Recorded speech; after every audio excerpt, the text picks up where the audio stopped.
Hello, and welcome to episode 125 of Nintendo Therapy, a show about the latest Nintendo news and rumors, as well as a celebration of all of the things Nintendo. My name is Kevin, and joining me this week on Planet Zebus is Sean Lol. and Harrison. Hey, welcome back. Yeah, it's good to be back talking some Nintendo. The world is falling apart, but that's why we have Nintendo for therapy. It's a nice little escape. Uh, the escape I got into this week, here's my segue, is I actually started playing Pokemon Arceus, and oh my god, is that game amazing. Like I've said before on here how I jumped back into Pokemon with Violet. So Pokemon Scarlet and Violet seemed okay to me. I was like, ah, this is the Pokemon I remember. It's cool. I don't get what the big deal is, why people are complaining. Now that I'm playing Arceus, I understand why people were complaining. This game is way better. Yeah, All it right. yeah, it is Yeah. way better. It is way better. And you play on the Switch too, so probably even Yeah, I mean, I don't know what the difference is other than, I can see that the load times are pretty minuscule. Well, Same thing with, I've been continuing my Animal Crossing file. It's really good for that too, like, going in and out of Tom Nook's store, that loading time is almost nothing. It's really cool. Arceus didn't really have issues running, though, right? When it came out. Not like Violet Mm. did. No, not the same issues, but I'm sure it still runs better on that equipment because I don't remember how the outbursts were. 'Cause that was like Ye the big issue is this with Scarlet and Violet is when you get so many assets on your screen. That whole yeah. situation makes me mad. It just does. Like, The Violet situation? yes. Yes, it does. And Yeah. like I hate Well, I, now I'm coming from a place where I can understand your anger, Harrison, because before I was just like, I mean, yeah, it's got some hiccups, but it still plays like a Pokemon game. Like that was my point of view before. Now that I'm playing an actual good game, I'm like, oh my god, this game introduced so many new ideas and new ways to take the franchise, and like just on a story and like gameplay mechanic level, it's so weird that that Violet is so bare bones. Like it is literally just, oh, the only difference is, okay, the world is open now, but other than that, it's like, we're still on the same, catch Pokemon, collect them system we've been on forever.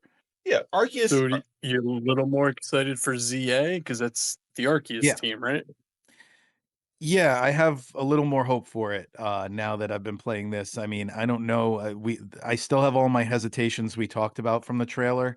I don't know how those zones are gonna be, but, and, like, some of that stuff looked rough, like, when they went up on the roof and things like that, and it still doesn't look like you can go inside buildings. But yeah, we'll see, because Arceus is much better. Arceus seems to me like where the franchise should have been heading direction-wise, but and we'll see if ZA ends up being that. Yeah, Because the, that's yeah, kind of why I'm playing Arceus, is to prepare for ZA. yeah. The entire time, like what they should be doing.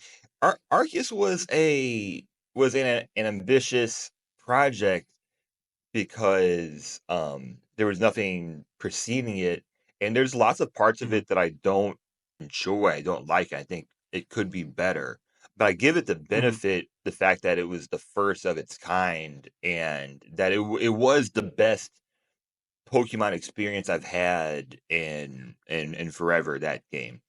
But at the mhm, same time, I don't return to it because of the other issues that I had with the game. Still put in over 100 hours in it. So, still did my shiny hunting, didn't get my shiny charm, but still spent my good time with it. But it wasn't like it was like receiving updates and I was constantly wanting to come back and replay it. I only played through it one time, because I never wanted to play through the story again. Man, but, You know like what it's making me do though, that, no Pokemon game before it has, is it's making me wanna look into other creature collector games, because it breaks the mold and doesn't completely play like a traditional Pokemon game, it has made that okay now in my mind to be like, okay, let me see what other types of creature collector things there are. Yeah, yeah, check out Nexamon. You can get it on sale Mhm. for like $3. Nexamon Extinction. There's two of them on Switch. Nexamon Extinction is Okay, the I'm gonna good write that one. down right now. And yeah, that whole situation with just litigation over inspiration with creature collector games, man. But yeah, I've been watching so many videos this past week on Pokemon content creators that like we're just skipping over the fact that like this was like a $500 upgrade for Scarlet and Violet. It was an upgrade that should have never ever happened because this is how it should have run originally. And Yep. I'm kind of hating the people that are like not hating those people, but hating what they say. Um of like, well, um, like what am I trying to say? Well, I Um don't know oh, much oh, about game development, but in my mind, I think a big probably part of what happened was I'll bet that game ran exactly the way it was supposed to on the PCs they were developing it on. And then they got exactly. it on a That's Switch what I'm and trying to yeah, say. I think yeah. people are saying that it was supposed to be a Switch 2 game. It was never supposed to be a Switch Mm, 1 game. That has nothing to do with me. like the fact that yeah. the fact that you chose to release that game on the Switch 1 and then said, "Oh, the solution is a $450 system upgrade." It just all seems very, very ridiculous. Also, the fact Yeah, that there's a difference. Here's a good way to say it. There's a difference between saying you should play this on Switch 2. It runs so much better, and you have to play this on Switch 2 because now it runs the way it was supposed to. yeah. Like those are two very different things. Yeah, and that's it. And also the fact that like we have seen um like switches run overclocked, like they like ones that get jailbroken and they get overclocked so that games can actually run at that speed, like run 60 Mhm. frames Mhm. per second. That all just it just all just makes me kind of mad. Like I'm happy that the games are running the correct way. I'm excited to whenever I get my Switch 2 to play those games again. It just makes me mad. And the other thing I observe is people can't there's actually like cons to Scarlet and Violet because um you can't like use the fact that the Pokemon are popping in all the time to shiny hunt because like Ah, what I used to do with shiny hunting, I used to go down to Area Zero, and there's on the bottom floor there's like this boulder you can stand on, and if you go back far enough, all the Pokemon mhm. disappear, and then you just go forward. And I spend an hour No, just yeah, I doing use that. that. I definitely use that not even just the shiny hunt, but to complete my Pokédex, like in areas where a Pokemon was rare. Like you would just back up and reload the Pokemon, back up and reload the Pokemon. Yeah, and that's actually the only con that I've seen because now like the draw distance is quite good.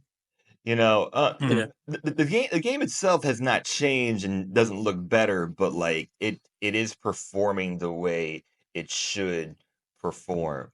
So hey, sorry for being negative on here, but it is Yeah, Nintendo no. therapy, and Well, I'm the just trying Pokemon to. Company have a lot of problems it's almost like a stew of problems that they keep putting together of like, we gotta release a game every year. They don't seem completely comfortable making a AAA title versus when they used to make them for, like, top-down handheld systems. They have to keep introducing new mechanics and stuff, and, like, I don't know, I'm not defending them, I'm just saying, like, there's no one reason these games are broken. There's a lot of problems over there they need to address. Hmm. Hmm. So it's almost the opposite of me defending them. It's saying, like, they're falling apart. Yeah, and Gen Z they like to bring up the term weaponized incompetence. Which Yeah. I actually like that a lot. I actually like that a lot. Mhm. I'm just bad at it. I'm sorry. I'm just bad at washing the dishes, so I shouldn't do it. Um, Yeah. and that's just how I feel with Pokemon. Well, it's like, well, if they can't do 3D games, just go back to 2D games. I'm like, no, no, no. Spend the money, make Yeah. 3D games, Take the time. and Mm. then make 2D games also. But Get Especially however if if you you need to put out a sold game every year, 26 put together how many teams million. you need to make that happen. Yeah.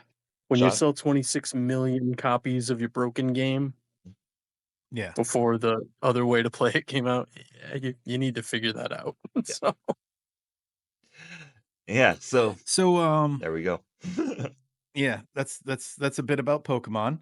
Uh I have some Metroid stuff to talk about if anyone's interested. So in the only news story that caught my eye this week is that the official Metroid Prime retrospective book has been delayed until October 28th. So this combines with there have been rumors suggesting that Metroid Prime 4 might get pushed back to 2026. And here's my thoughts on it, and then I'll just get them all out because I have a lot. Um, First, I think it would be very bad for Nintendo to have to delay that game again with all the history of delays that game has and how much the last 3 presentations they've put together have focused on here's the future. They're almost touting that game as the future of Nintendo at this point. Like that's a little overstating it, but they are really well, focused on Prime 4 I and really agree yeah. because it's at all the Switch 2 events for hands-on. Yeah, So so it's they like if you're gonna really need to delay hit it, that 2025 so date. yeah. So I'm thinking if the book is delayed, if the book delay is tied to we know the book's delayed. If the book delay is tied to the game, um, I'm hoping it's has nothing to do with Prime 4 getting delayed because they still haven't even given us a release date. I'm thinking it could there's a world where this could mean that Prime 2, because it's a GameCube game, is coming to the GameCube service, and then around the same time, 3 is getting a release of some kind as well, because even if it's just a port and not a remake. Because here's where I'm kinda thinking, everyone wants to compare this to Pikmin, and when Pikmin 1 and 2 came out, and the timeline for that was Pikmin 1 and 2 dropped June 21st, and then Pikmin 4 dropped July 21st. They were exactly a month apart. So they could do like Prime 2 and 3 make their appearance in October along with this book, and then the next month, October 28th to be exact, and then November 28th, Prime 4 could drop. Just saying it would mirror what they've done in the past. On NSO I mean, it would be or good. I think Prime because Prime 3 is a Wii game, so it's not gonna come to NSO, but I think they could half-heart it and, put Prime 2 on NSO the same day they release, like, a port of 3 available for Switch. I still think they'll do 2, 3, like, as a combo They could thing. they could also do that like Pikmin as well. well, Because I it don't see them the not thing is releasing Metroid them. and Pikmin are about the same popularity level, as much as people might Yeah. not want to admit that. They both are like 5 million copy seller type franchises. yeah. Yeah, yeah, and, to not release 2 and 3, I don't know, it just doesn't make sense to me at this point. Yeah. Well, I'm going to disagree heavily on the impact of this release date, and that's okay.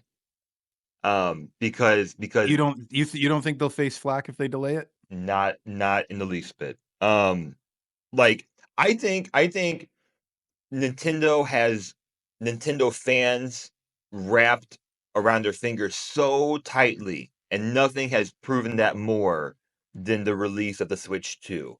I think Nintendo could come out in the next direct and say, Metroid Prime 4 is delayed.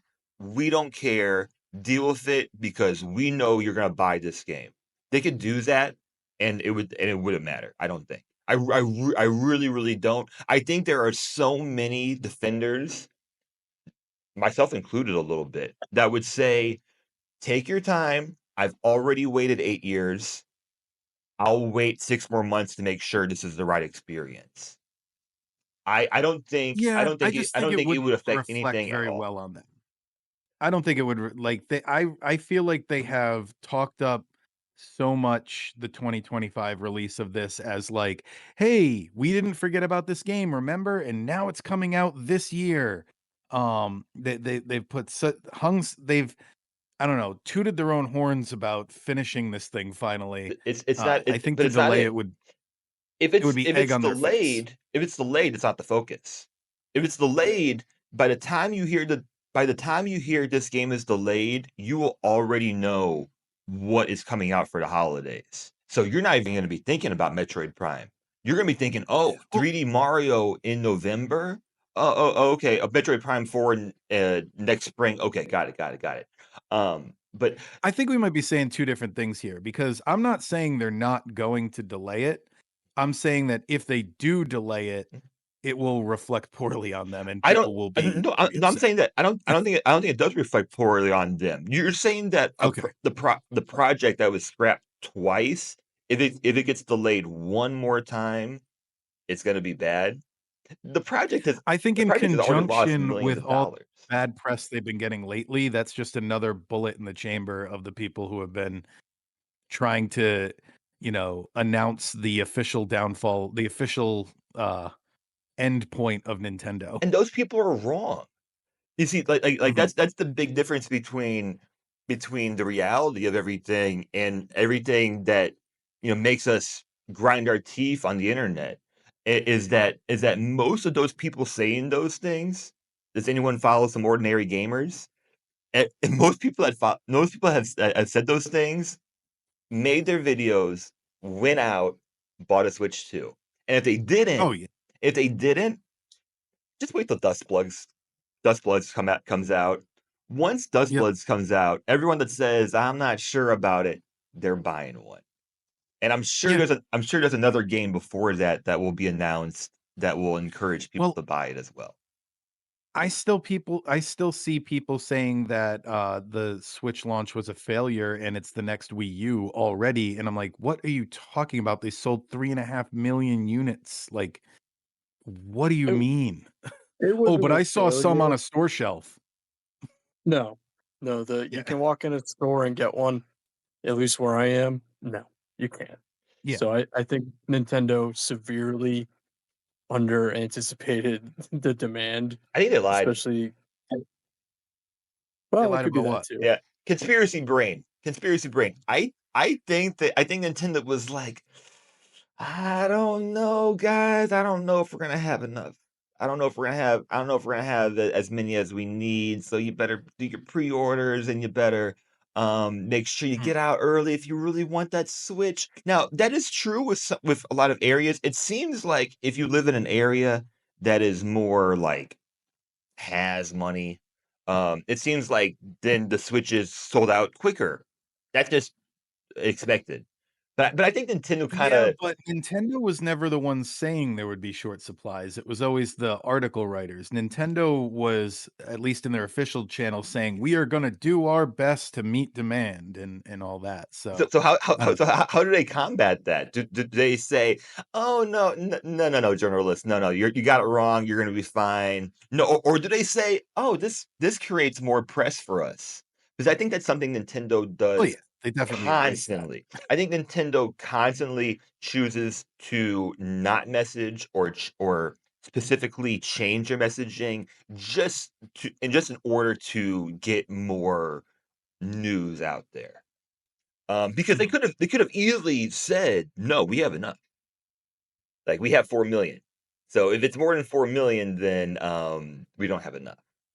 But that would be ridiculous, Well, right? that's what the narrative was pre-tariff, which the tariffs never ended up really amounting to anything because what they did was I mean, I'm not a businessman, but how it's been explained to me is they just increased the prices of the accessories to make up for it, so they didn't have to bring the system up. But uh, pre-tariff, their narrative was, "Don't worry, we're gonna have enough." And then the tariffs they were like, "Oh, I don't know if we're gonna be able to ship any." And then that kind of turned into "Don't worry, we're gonna do our best." I don't know. It was kind of back and forth on the official narrative. Yeah. Well, I mean, I'll I'll wrap it up on my end. So basically, to me, not a great launch because they, again, under anticipated, but I'll survive. There's nothing on it that I need to play right now. And the kind of positive spin that happened with, because Mario Kart World still doesn't interest me. When every review Yeah. is, it's good, but it's not worth it. All right, I don't I want will to play e it.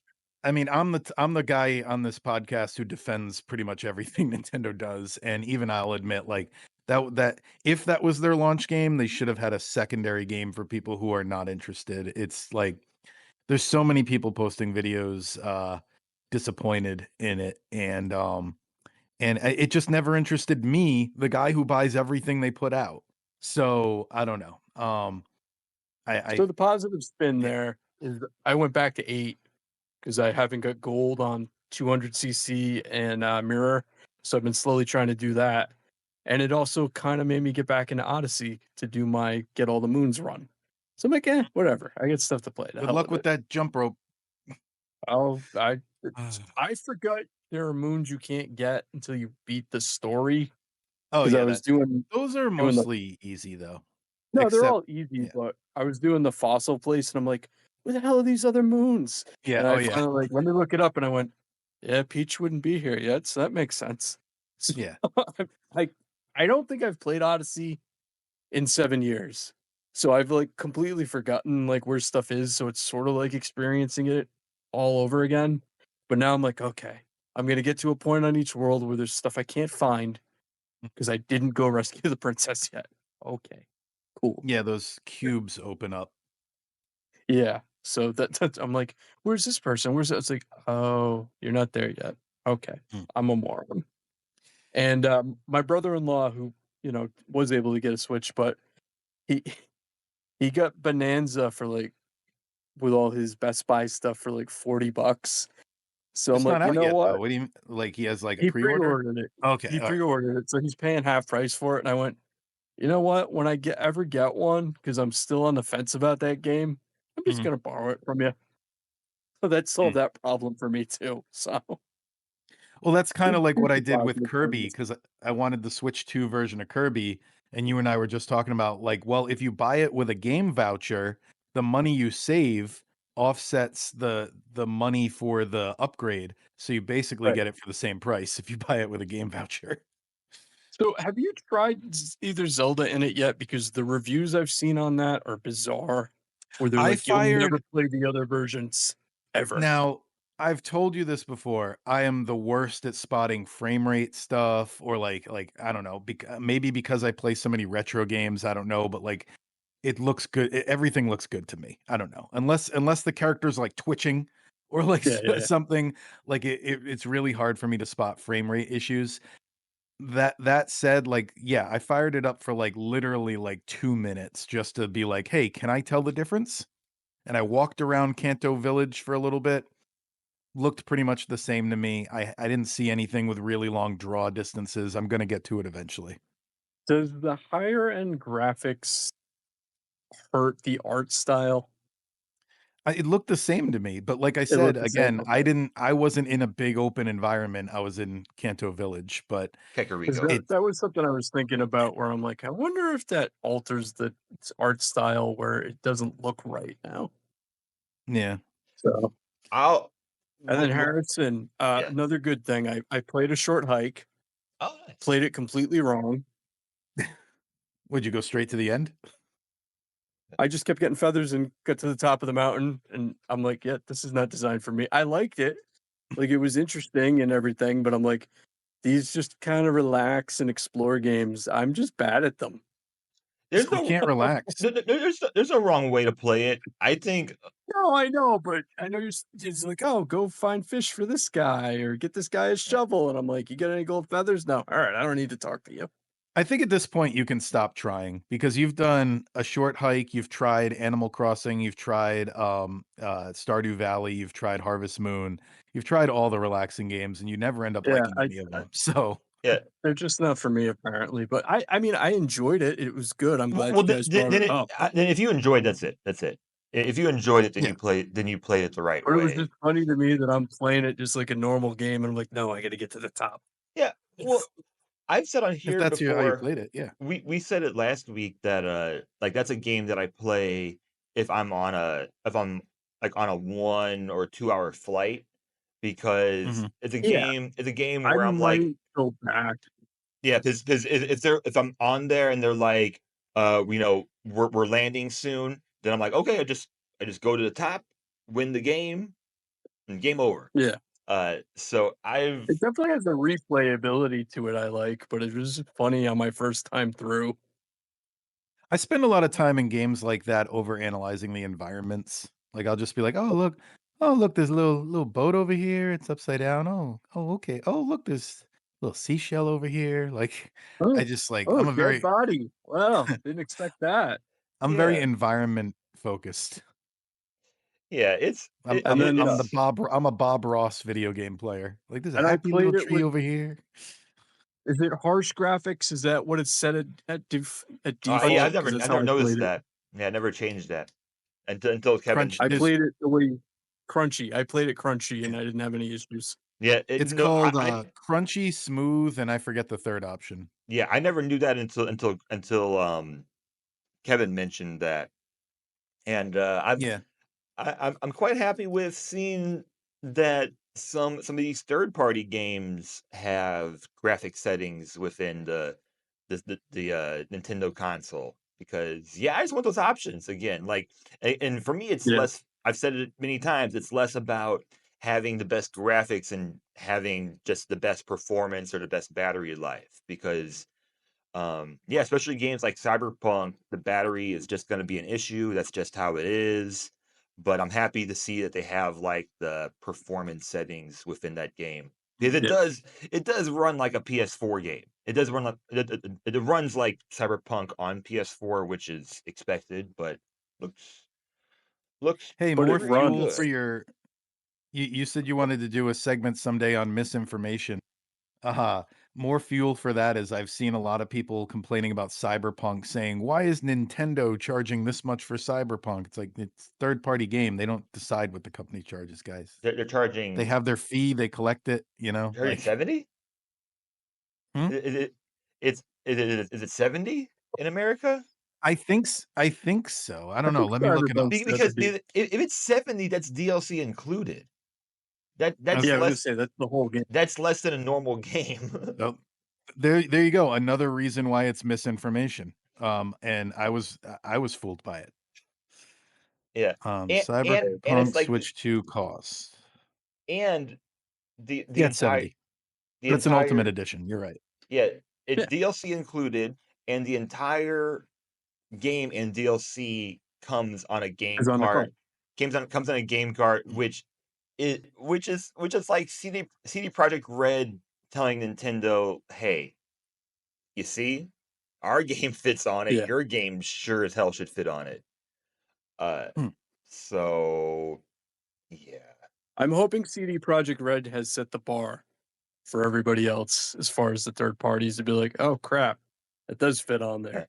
And they've Hmm. learned a and they've learned their lesson. I'm not gonna act like this company hasn't made like just like some of the worst mistakes in the past, but they Oh fixed yeah, them. yeah. Capcom They made says the they're effort. counting the game keys as digital sales. I don't know if you saw that news story this week. Of They're course they are. counting it as well, I guess it Yeah. makes sense. Of It's a course they are. download, right? Yeah. Of course they are. It's just an investor thing. That Mhm. that's all it is. Like it's the same reason why you see games like NBA 2K for $3 every year. It's just to tell investors, hey, we sold like this many millions of copies of these games. Yep. So yeah.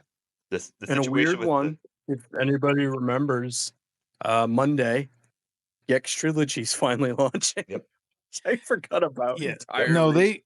they missed their window for me because there was a time frame where I was a must buy day 1 on that, and it is shifted all the way to I don't care anymore. Well, I mean, from what I can tell, unless once it's out, there's more. All they really did was make the 3D games widescreen. I Yeah. guess that's it. I think that's it.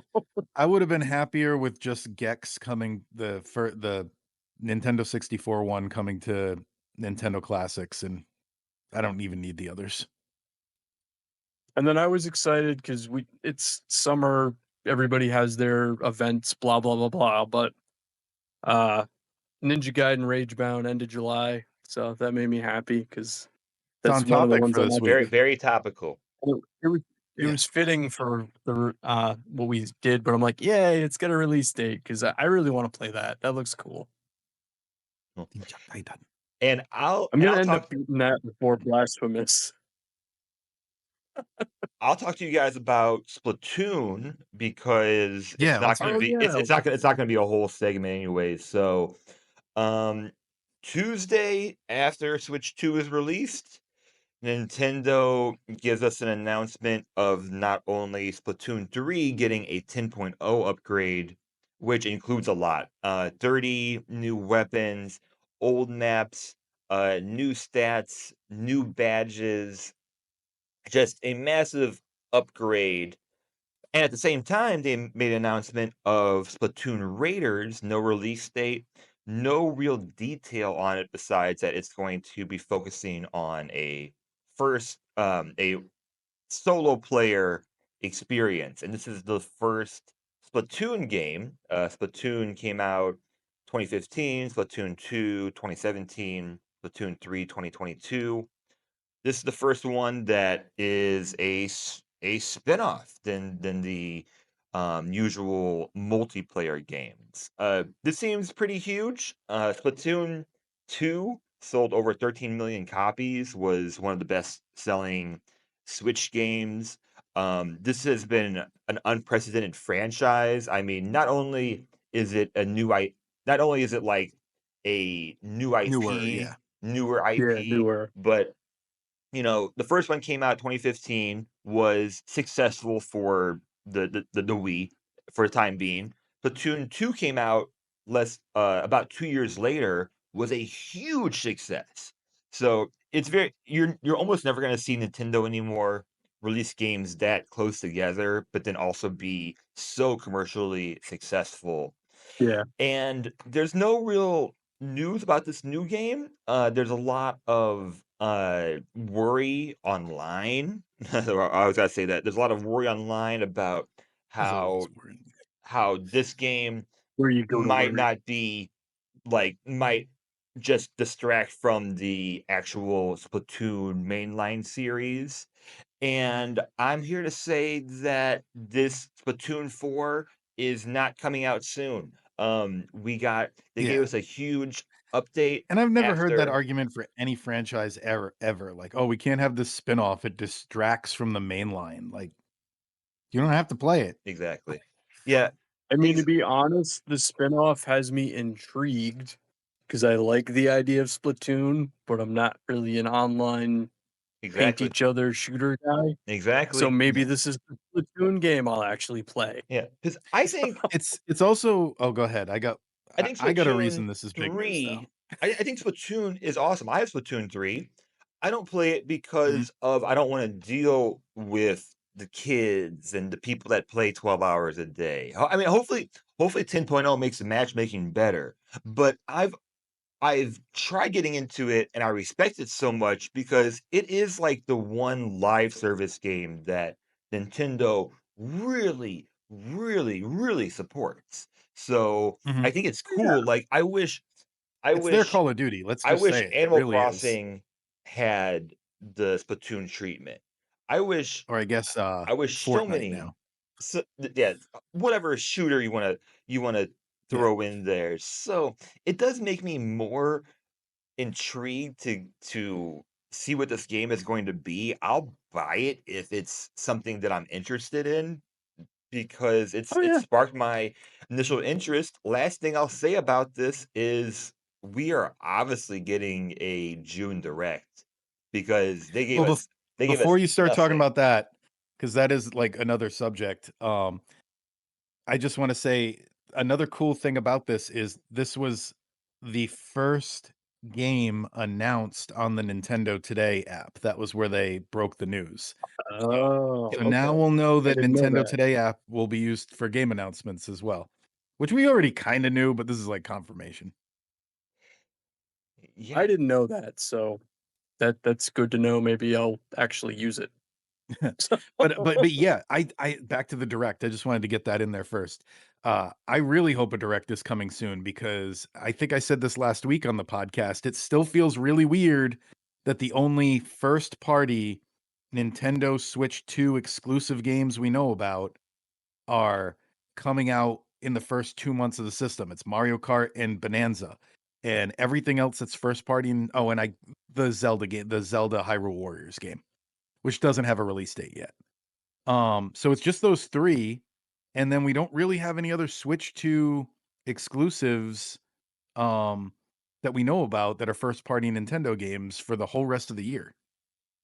so I predict June Direct, and I think in this June Direct, we find out more about Splatoon Raiders. I think this was just, Mhm. Nintendo being Nintendo, releasing the trailer on a Tuesday morning, but, I think this is just to create more hype around, like, when the Direct is announced, "Okay, we gotta watch it just to see what the details of this game actually are." So, I think, yeah, was it the recording on the 12th? So I think it's gonna be in 2 weeks.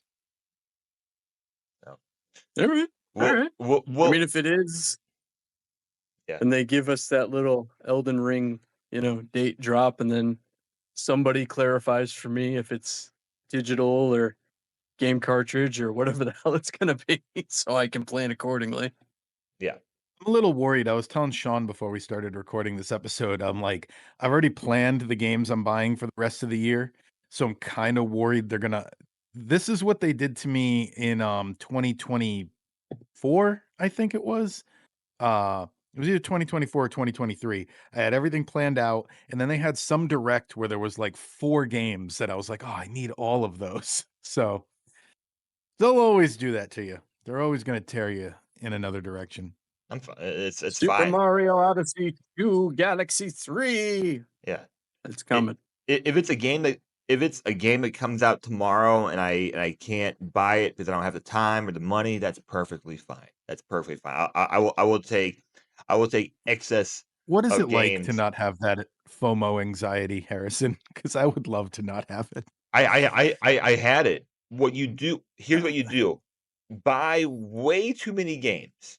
Buy so many I'm games that there. you can't possibly ever play them all, and then go on social media and follow all these indie companies and follow their blogs and follow their development, and then make it so that that every year more games will be released that you can actually ever play, and that's your reality. That's it. I think that's Or pretty much what I do. do what I did and have that brief chance where you were able to get one, and then reality punched you in the face and you had to cancel the order and get something you needed. I'll add It on to humbles it. you. Yeah. I'll add on to it, Kevin. I'll add on. I'm not done. Move to a third world country. Move to a place where the average income is way lower, but the price of the Switch is going to be $100 higher, which is my situation. So you could do that Hmm. also. You could just move to a place where the Switch 2 is going to be $600 instead of 500. Actually, Momo, let us know in Australia. How's it going down there? They Well, actually had a really smooth launch. I heard that they they didn't even have any yeah, shortages in Australia. yeah, they were fine. I was on Nintendvania, 2 weeks ago, and he's down in Adelaide, and it seemed like they had a pretty decent launch. Australia is lucky they don't get impacted by as much of the things like actually, I'm talking out of turn, but everywhere else in the world is going bad right now, is what I'm trying to say. Yep. That That's what I So started go to this episode Australia. with when I was like, "Hey, the world's falling apart, but we still have Nintendo, huh? Huh? Huh? uh, We can still collect those moons." yeah. Um, so So yeah. many ninja games. Anyone want to talk about ninja games? Yeah. There's our segment. Oh, I do actually, because this was a really fun triple ninja week. I wait, enjoyed it. Yeah. are we so we're not oh, it's 40 minutes. We're not doing the other segment. Spotlight Yeah, it's game. fine. We can do it another week. And also, I mean, not to talk too much of behind the curtain, but that's also the perfect thing for the episode you were talking about when we were talking earlier. No idea, You'll so see keep it going. someday. Yeah. Keep so Anyway, so this week, the Spotlight game, we did a triple feature of ninja games that we'll now present to you one at a time. They were all NES games because that was the time for ninjas to be popular. We got Ninja Jaja Murukuen, we got Ninja Gaiden, and we've got Shadow of the Ninja. Those are the last remaining ninja games on the service. Um, I'd like to continue what I started last week, where I read the descriptions that are now on the service for each game. I feel like I'm about to read like a scripture out of the Bible or something, like getting behind the pulpit. Here we go. Um, all right, On the Ninja. first ninja game, Yeah. So the description for Ninja Jaja Morukurin. Take on the role of a ninja called Jaja Moru and rescue the captured Princess Sakura from the evil Namazu Dayu. In this action packed game, originally released only in Japan, Jajamaru must use his throwing stars to defeat the monsters lurking in each of Dayu's many hideouts. Jajamaru has to be careful, though, as each monster has its own unique weapon and method of attacking. The only way for him to advance is to break the floor bricks above him and move up and down between the levels of each round, defeating monsters as he goes. To help him, broken bricks sometimes reveal items that Jaja Maru can use to his advantage, possibly leading to him getting the ultimate power up, a ride on Gamapu Khan, the giant frog. Take all this, throw in some bonus stages, and you've got a game with a style all its own. That's a description for this one. This Ice Climbers meets Ninja Gaiden game. A little bit see, of math. reading the description, it sounds like a Wes Anderson movie. So, this game was one of the earliest ninja themed platformers, predating Ninja Gaiden. It features this charming little super deformed chibi art style, drew heavily from Japanese folklore with those enemies I just read about. You got ghosts, skeletons, yokai. Um, it kind of set itself apart from the more serious ninja Yeah. titles. It's way more cartoony.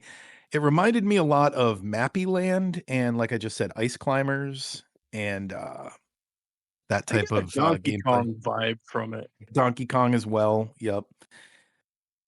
We've said this before when doing games like this, because I forgot to say this game came out in November in 1985. When we do games that are from 1985, like year one NES games, it's so crazy to compare them to what the NES games would become, even by 8-bit standards. Like this kind of looks closer to an Atari game than to a late season NES game. It's so fun though. Like I Yeah. really, really had fun with this game.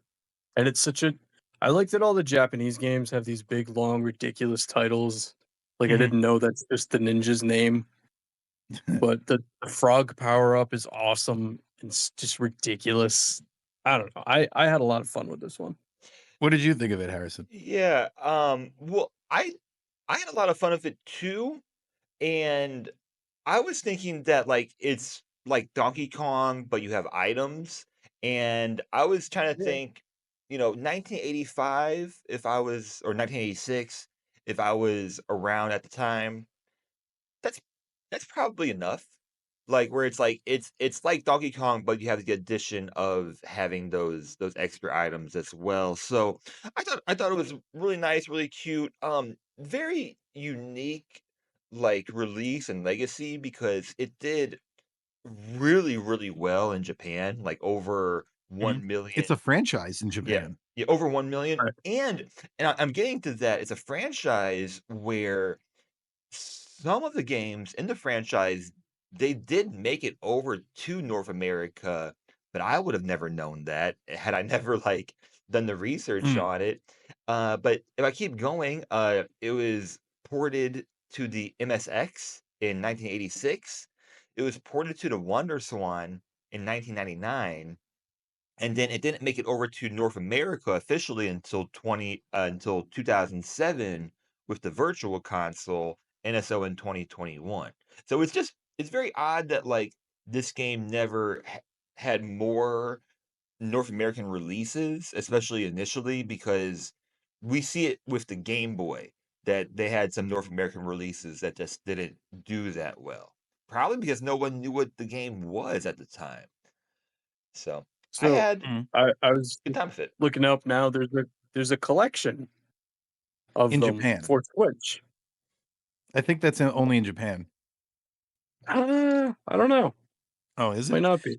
Let me see what I got in my notes. I researched it said while the original game remained relatively obscure to us ignorant Americans, Ninja Jaja Marukon spawned an entire franchise in Japan, including sequels, RPG spin offs, and recent remasters like the Ninja Jaja Muru Collection.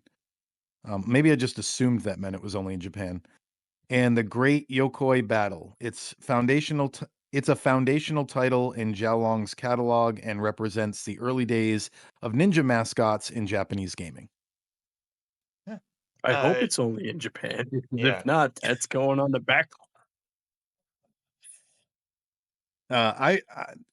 I guess we can rank these as we go. What do you think? I'm Yeah. gonna rank this one at 54, which is right below Mappy Land. I told you guys I have a lot of nostalgia for Mappy Land. It was a game I played as a kid, and this plays very similarly. So if I'm ever in the mood for Mappy Land, but I want something a little different, I'll play this one. So I put them neck and neck. I put it at 24, but I really liked it. Really liked it. Yeah. I I put it at 70, which is not my highest one of these three.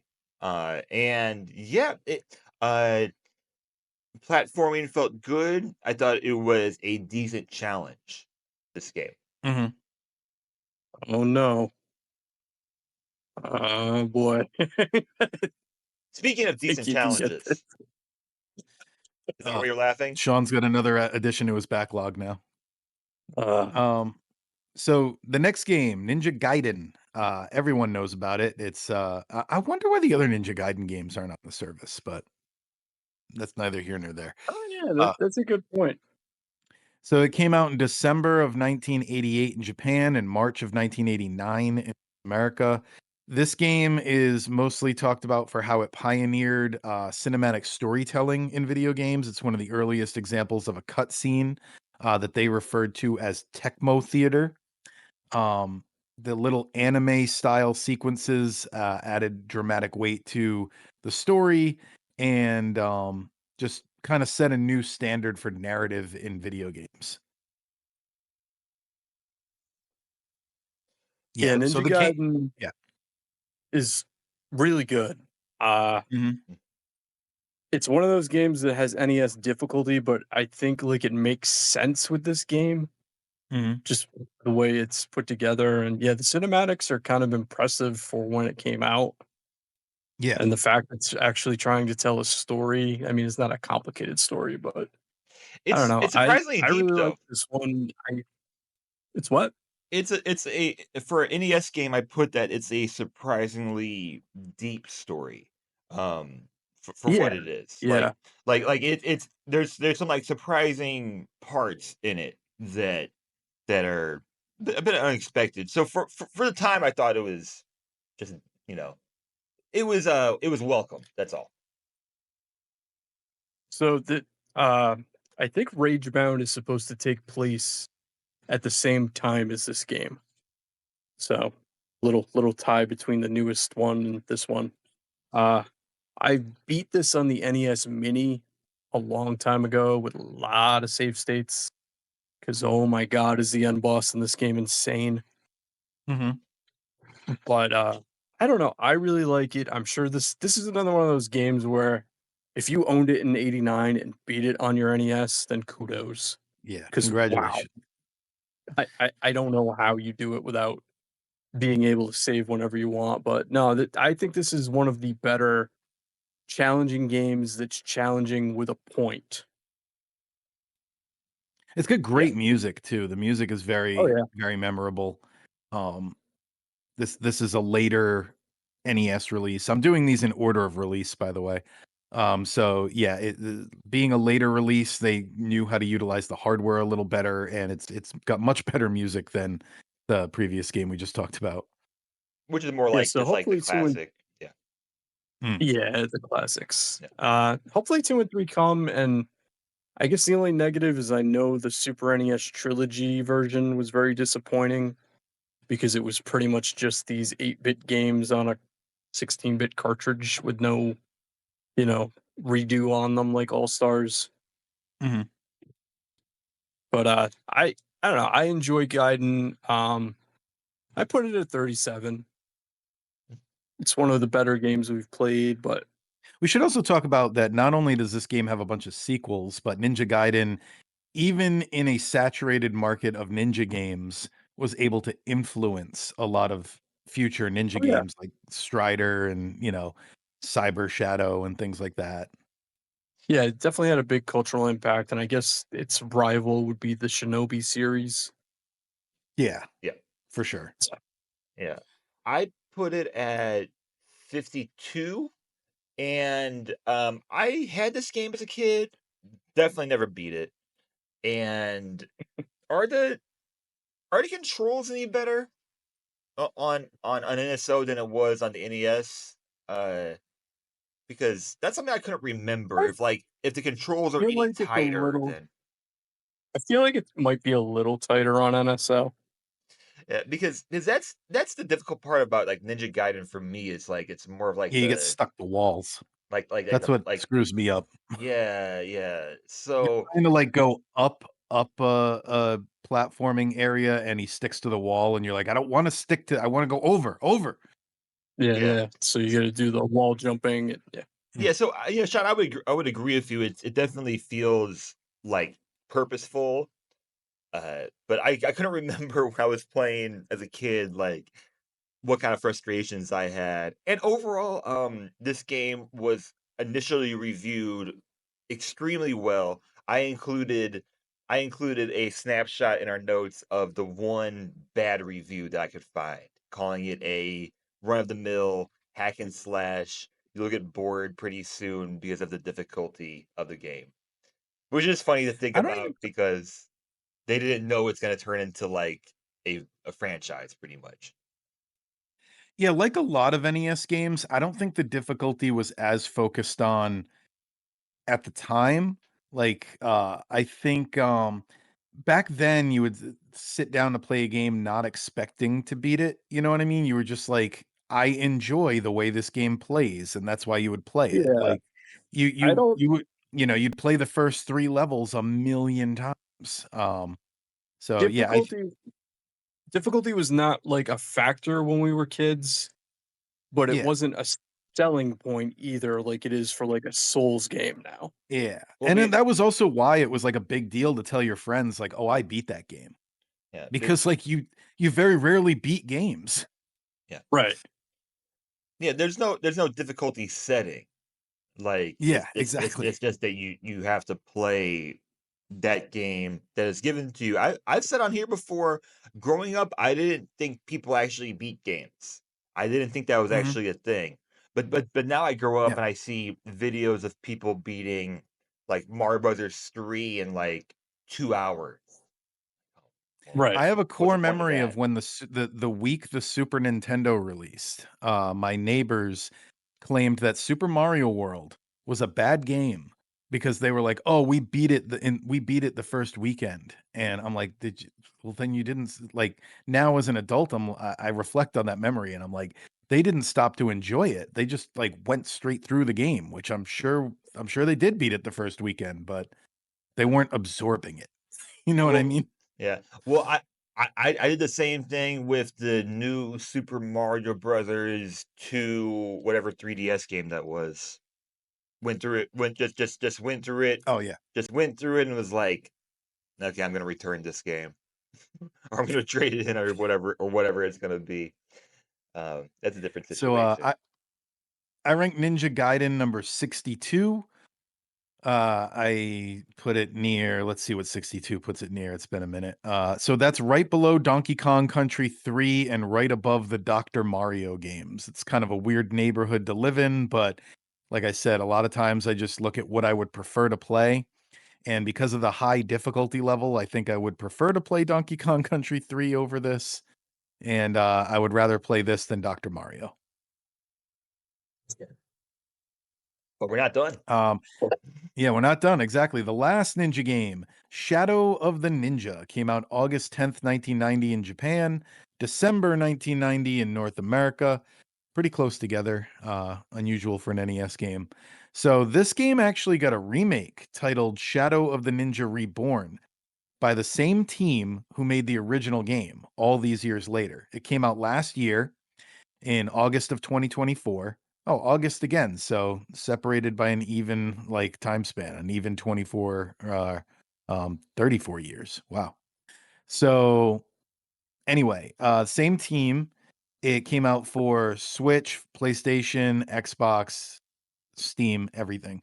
There's a demo available if anyone's curious. But the thing that most stood out to me about this remake is I could not find like anything about it online other than that it exists. It only has a one sentence review or one sentence mention in the Wikipedia page for the original Shadow of the Ninja. And other than like obviously you can find like reviews on YouTube and like streamers playing it, but I found no articles about it. It doesn't have its own wiki page. It's like nobody really wrote about this thing at all. It just kind of came out and went. Yeah. Which just shows like how many ninja games slash Mm. media there was. I mean, how many how many ninja or like kid ninja movies were probably made in the 80s or 90s that have Three no re Ninjas. Surf have ninjas, have no Both reviews. good. Yeah. So, ninja, rumble in the Bronx. this game So I thought this game was really good. It ranks lower for me because there's just not any kinda, like, real substance to it. Like, I played Ninja Gaiden the I played the same order they were reviewing these, Oh, me mhm. too. um, Yeah. and, So the big thing this introduced was it has a two-player co-op mode, which Ninja Gaiden which and is a selling point. the other one does not have. Yeah. Yeah, which is Um, probably enough to as a mhm. selling point at the time. It's But rare for any ninja game. Like there's, obviously countless ninja games from this era, and almost all of them are solo play only. yeah, so Yeah. this Yeah. this this seems like a game that you would like, that you would randomly find, or you'd pick up, you'd rent randomly, and it's like, or Mhm. you see like it's a two-player game. We want a game that two players can play. So I think that's the big selling point. I just think it's a lack of substance because the gameplay is fine. I think the platforming is fine. The the animations were very detailed and for an NES game. I mean, I know this is a even later than Ninja Gaiden NES game coming out in 1990, but um yeah, the animation, it looks really nice. Yeah, I don't know if it's because this was more of a new game to me, but of the 3, I seem to be the only one feeling this. This was my favorite of the 3. No, I didn't enjoy this one for whatever reason, and it might be because I didn't even realize it was two-player, so maybe that would have Okay. added a little something to it, but I didn't enjoy it. Well, I did. Yeah. I enjoy Yeah. I enjoyed it, but I'll go first. I enjoyed it, but I put it at 109. And even at this point, there are still games that are gonna be ranked low that I still think are fine games. Would I enjoy it more if I was playing two-player? Probably. Yeah, I probably would. And I might just be, and also, if we reviewed this game separately, I'm probably ranking it higher. The fact that, like, I played Ninja Gaiden before this and maybe had it in my mind might Mhm. mean that this is being ranked a little bit lower in comparison. I forgot So to that read the description things too. Ninja Gaidens is really short. It says, take on the role of Ryu Hayabusa, a rising ninja in his family's clan who travels to America to seek revenge for his father's death. Fight your way through 6 challenging side-scrolling chapters slash 14 stages, not including boss battles, while defeating gangs of street thugs, battling evil ninjas, and fighting a barbarian and fighting barbarian bosses by using deadly dragon sword ninja skills and ninja magic.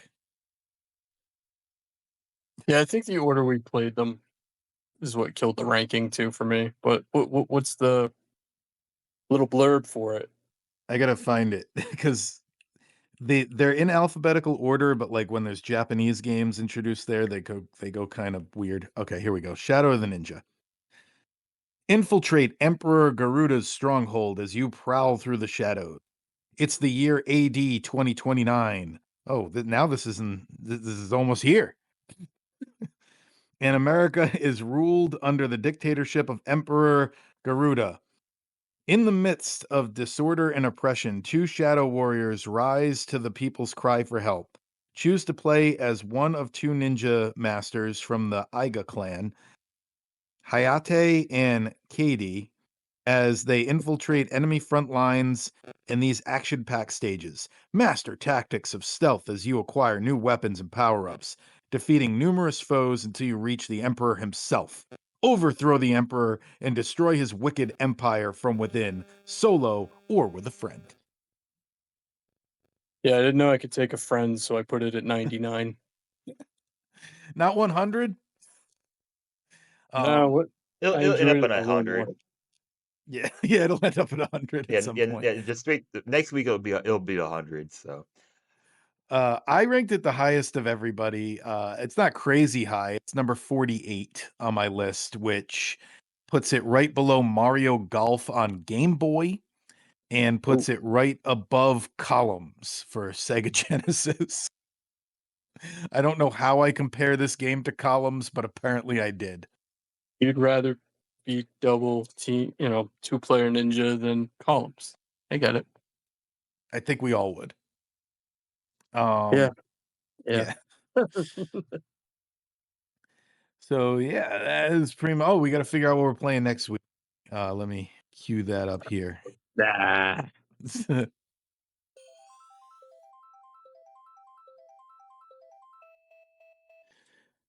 All right, we got a double feature. This is a makeup exam. So you remember how I had things where I'm like, well, if we were pairing games back then, we would have paired these.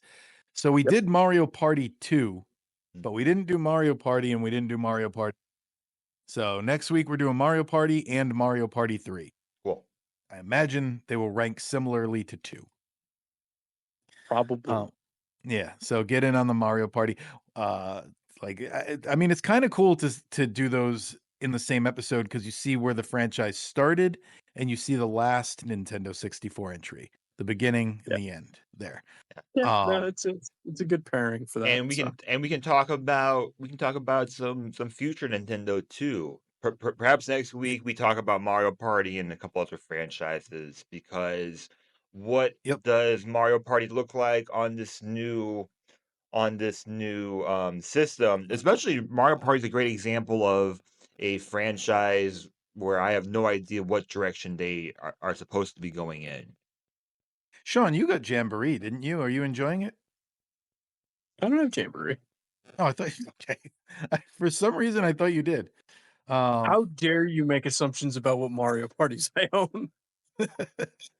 Okay. Well, none of us have Jamboree. I'm on the fence about it. I think I'll end up buying it next time I have a family gathering because sometimes we buy a game just to have something to do. Anyway, thank you everybody for listening. We're going to be talking about Mario Party next week. Leave a comment down below if you have Mario Party thoughts.